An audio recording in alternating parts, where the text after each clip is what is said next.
To defend his title as champion, he accidentally killed his best friend in the ring. In that moment, Barn was completely frozen. He stared in disbelief at Enzo's lifeless body.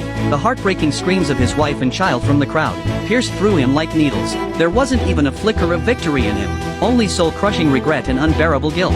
He simply couldn't believe things had spiraled into this nightmare. At a quiet cemetery, Barn stood over Enzo's photo, his throat tightening. Enzo's son Leo poured all his rage and hatred onto Barn. Barn didn't try to defend himself, he just kept apologizing over and over again. That so-called battle for honor had cost him his dearest friend. The price was far too high.